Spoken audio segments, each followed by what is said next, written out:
आई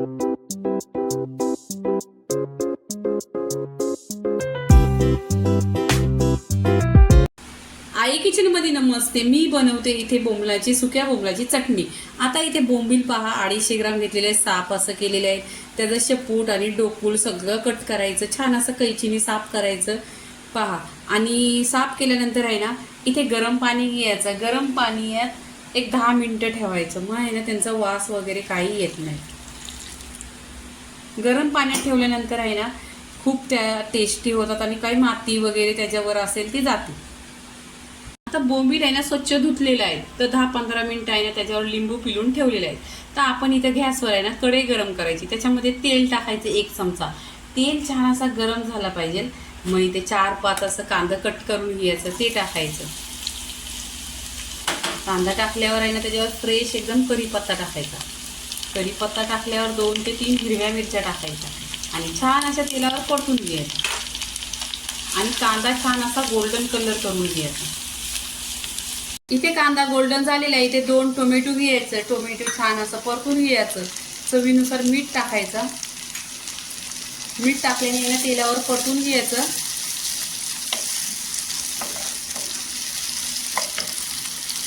इथे अद्रक लसणाची पेस्ट टाकायची 2 चमचा.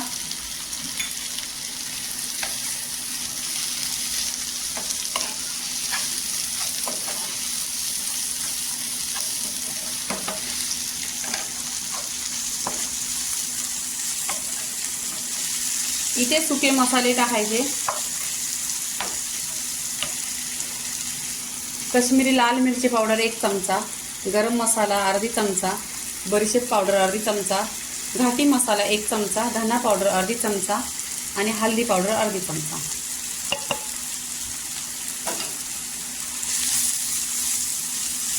इथे तेलावर परतून घ्यायचं सुके मसाले.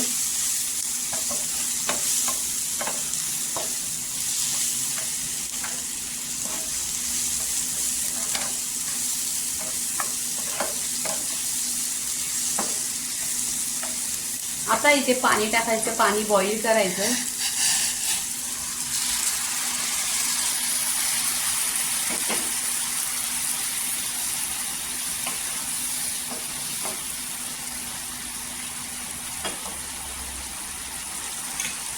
इथे आंबोशी टाकायची.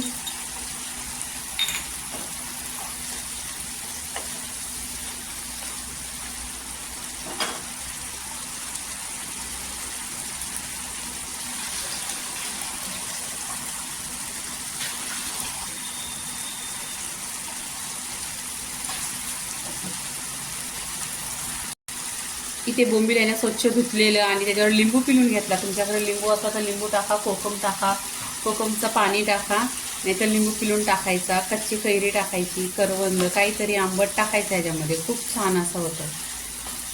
आता इथे आहे ना, ही बोंबलाची चटणी बनवायची. ह्याच्यासाठी आहे ना, जास्त पाणी नाही टाकायचं, एवढंच पाणी टाकायचं आहे कमी क्वांटिटीमध्ये. इथे फास्ट गॅसवर एक 10 मिनिटं छान अशी शिजवून घ्यायचं आणि ढाकण लावायचं.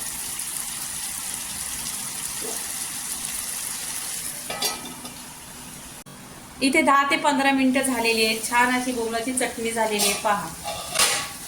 इथे कोथिंबीर टाकायचं आणि गॅस बंद करायचा. आणि कोथिंबीर टाकल्यानंतर आहे ना, छान अशी परतायची. तर बोंबलाची रेसिपी पहा, 1 नंबर झालेली आहे. ही बाजरीच्या भाकरीची आहे ना, 1 नंबर लागते. बोंबलाची रेसिपी झालेली आहे. लाईक करा, शेअर करा, सबस्क्राईब करा आणि नेहमीच खात राहा. धन्यवाद.